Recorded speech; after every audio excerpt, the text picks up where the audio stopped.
이번 시간에는 문자열 입력 함수에 대해서 알아보도록 하겠습니다. 먼저 문자열 입력 함수에 대해 알아보기 위해서 우리가 표준 입력 장치가 무엇인지 알아야 하는데요. 이 표준 입력 장치라는 것은 컴퓨터에는 다양한 입력 장치가 있는데 이런 다양한 입력 장치 중에서 컴퓨터 시스템이 가장 기본으로 생각하는 장치를 말합니다. 다양한 입력 장치가 있지만 이 중에서도 컴퓨터는 키보드를 기본 입력 장치로 생각합니다. 그래서 표준 입력 장치다 라고 하면 우리는 키보드가 바로 표준 입력 장치다 라고 알아두시면 됩니다. 그렇다면 표준 입력 함수는 무엇일까요? 표준 입력 함수는 표준 입력 장치로부터 데이터를 입력받는 함수입니다. 다시 말해서 표준 입력 장치는 키보드이기 때문에 키보드로부터 데이터를 입력받는 함수가 바로 표준 입력 함수에 해당합니다. 그런데 이런 표준 입력 함수는 동작 원리가 있는데요.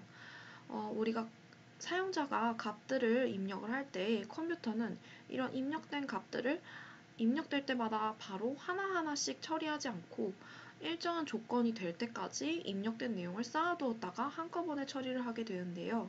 이러한 일정한 조건은 예를 들어서 엔터키가 있습니다. 그래서 엔터키를 누를 때까지 컴퓨터는 버퍼라는 곳에 데이터를 쌓아두었다가 엔터가 눌러진 순간에 처리를 하게 됩니다. 그래서 버퍼라는 것은 정확히 말해서 표준 입력 버퍼인데요. 엔터키를 누를 때까지 사용자가 입력한 내용을 임시로 저장하는 메모리를 말합니다. 그러면 이제 우리가 문자열 입력 함수에 필요한 기본적인 개념을 알아보았고 동작 원리를 다시 한번 자세히 살펴보도록 하겠습니다. 일단 컴퓨터에서 프로그램이 실행이 되면은 표준 입력 장치, 즉 키보드로부터 데이터 입력을 위해서 운영체제는 표준 입력 스트림이라는 것을 생성을 합니다.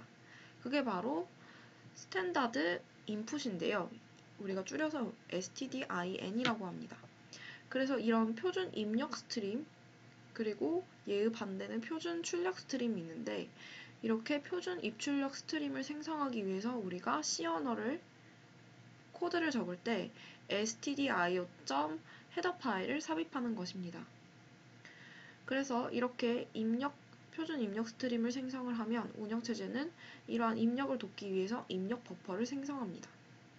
여기서 입력 버퍼라 함은 데이터 입력을 위해서 특정한 크기의 메모리 공간이 마련되는 것이고요. 그래서 키보드로부터 엔터키가 입력이 되면 입력된 데이터가 한꺼번에 입력 버퍼로 전송이 됩니다. 그래서 컴퓨터는 읽어들인 데이터를 하나하나씩 바로바로 처리하지 않고 엔터키가 입력이 될 때까지 이런 입력 버퍼에 쌓아두었다가 엔터가 입력된 순간 한꺼번에 읽어들이게 됩니다. 표준 입력 함수에는 scanf, get, 그리고 fget 등등 여러 함수들이 있고요. 이러한 표준 입력 함수는 입력 버퍼에서 데이터를 읽어드립니다. 그래서 이렇게 실행 중인 프로그램이 있다면 이 프로그램이 실행이 되고 입력받는 표준 입력 함수를 쓰게 되면 키보드로부터 사용자에게 입력을 받게 합니다. 그러면 사용자가 이런 여러 가지 내용들을 치게 되는데 하나하나 칠 때마다 바로 처리되는 것이 아니라 엔터키가 눌러진 순간까지는 입력 버퍼에 저장이 되었다가 이제 엔터키가 눌러진 순간 이 버퍼의 내용을 읽어들여서 이렇게 처리하게 됩니다. 그러면 처리된 결과가 사용자 모니터로부터 이렇게 화면에 나타나게 됩니다. 그러면 표준 입력 함수인 scanf, get, 그리고 fget 함수에 대해서 하나씩 알아보도록 하겠습니다. 그러면 문자열 입력 함수를 하나씩 알아보도록 하겠습니다. 먼저 scanf인데요. 이 scanf는 여러분들이 다 이미 많이 활용해 봤고 학습해 보았습니다. 이런 scanf는 첫 번째 부분에는 그 서식 지정자를 써주게 되고요. 예를 들어서 우리가 뭐 %d라든지 %f라든지 %s라든지 이런 서식 지정자를 써주게 되면 그 다음부터는 컴마를 찍고 이제 그 서식 지정자에 해당하는 인수들을 차례대로 나열해주면 됩니다. 그래서 이 scanf는 키보드로부터 여러 형식의 데이터를 입력받을 수 있죠. 뭐 문자열도 되고 단일 문자도 되고 정수형, 실수형 여러 형태로 데이터를 입력받을 수 있고요. 그 다음에 얘는 버퍼에서 데이터를 읽어드릴 때 문자를 문자나 아니면 숫자나 이러한 값을 공백이나 엔터키로 구분해서 읽어드리게 됩니다. 따라서 공백이 포함된 문자열은 이 공백이 포함된 문자열 전체를 입력받을 수 없습니다. 왜냐하면 데이터를 공백이나 엔터키로 구분하기 때문에 문자열 사이에 공백이 들어가게 되면 그 공백 전까지를 하나의 데이터로 입력을 받고 그 공백 전까지 첫 번째 부분에 저장이 되기 때문에 이런 공백이 포함된 문자열은 입력할 수 없습니다. 따라서 공백이 포함된 문자열에 대해서는 이 scanf가 문자열 입력 함수로 적당하지 않습니다. 그런데 공백이 포함되어 있지 않은 문자열이라면 상관이 없습니다. scanf를 써도. 하지만 공백이 포함된 문자열은 이 scanf보다는 두 번째인 get 함수를 쓰는 게 좋습니다. 이 get 함수는 getString의 약자인데요. 얘는 형식이 이 매개 변수로 어떤 걸 써주냐면 그 문자열을 저장하고자 하는 그 변수의 시작 주소값, 그래서 주소값을 써주시면 되는데 만약에 그 저장하고자 하는 그곳이 만약에 배열일 경우, 즉 문자열 배열을 만들어서 거기에 문자열을 저장하려고 하는 경우에는 주소값을 직접적으로 써주지 않아도 되고 배열의 이름만 적어도 그 배열의 이름이 시작 주소를 가리키기 때문에 배열의 이름을 써주시면 됩니다. 그래서 getString 함수는 키보드로부터 문자열을 한 줄씩 입력을 받습니다. 그래서 하나의 문자열을 구분을 할 때는 엔터키로 구분을 하게 됩니다. 그렇기 때문에 공백이 포함된 문자열이 들어있어도 이 getString 함수는 읽어드릴 수 있습니다. scanf의 경우는 공백이나 엔터키로 구분하기 때문에 공백이 포함된 문자열을 이제 입력하게 되면은 공백 전까지를 하나의 문자열로 입력이 받고 그 다음번에는 우리가 입력을 제대로 받을 수가 없는 거죠. 그래서 공백이 포함된 문자열은 getString으로 입력을 받으면 됩니다. 그리고 getString의 특징은 하나의 문자열을 엔터키로 구분을 할 건데 그 엔터키를 나중에는 널로 바꿔줍니다.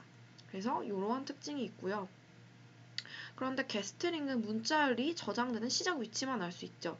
그래서 여기 매개 변수로 정해주는 값이 저장되고자 하는 그 시작 위치 값을 알려주는 거죠. 그래서 이 시작 위치만 알 수 있기 때문에 만약에 이 시작 위치는 알고 있지만 저장 공간의 범위가 사용자로부터 입력되어진 그 값보다 넘어서게 되면은 이제 제대로 저장되지 않습니다. 그래서 이런 위험성이 있습니다. 그런데 반대로 fgetString은 이 특징이 읽어드릴 수 있는 최대 바이트 크기를 지정할 수 있습니다. 그래서 getString의 이러한 단점이 해결이 될 수 있습니다. 이 fgetString은 주로 파일의 입출력 함수로 쓰이는데요. 첫 번째 함수는 getString과 마찬가지로 그 문자열이 저장되는 시작 위치값, 그 주소값을 적어주면 되고 얘도 마찬가지로 그 문자열을 저장할 때 배열로 변수를 선언을 해서 그 배열 변수에 문자열을 넣고자 하는 경우에는 배열 이름을 써주게 되면 배열의 이름이 곧 시작 주소와 같기 때문에 배열의 이름을 대신 써줘도 되고 그리고 두 번째 인수는 버퍼로부터 읽어드리는 최대 크기 바이트를 지정하게 됩니다. 그래서 최대 여기 지정한 이 크기만큼 읽어드릴 수가 있고 그 다음에 세 번째 인수는 입력 스트림을 지정하는 겁니다. 그런데 이 입력 스트림에는 여러 종류가 있습니다. 일단 아까 처음에 설명한 표준 입력 스트림 함수. 표준 입력 스트림이라는 것은 표준 입력 장치로부터 입력받을 수 있는 것이라고 했죠. 그래서 이 표준 입력 장치가 키보드라고 했었어요. 그래서 이 키보드가 stdin이라고 했었죠. 그런데 이 입력 스트림의 종류에는 파일 입출력 스트림도 있습니다. 그래서 만약에 파일로부터 어떤 데이터를 읽어드리고 출력하고 할 때는 파일 입출력 스트림을 쓰는데요. 그래서 파일로부터 입력받을 때는 이 종류를 지정할 때 파일 입력 스트림을 써주시면 되고 원래 우리가 보통 사용하는 키보드로부터 사용자로부터 데이터를 입력받고자 할 때는 표준 입출력 스트림이기 때문에 이 파일 스트림 부분에 stdin을 써주시면 됩니다.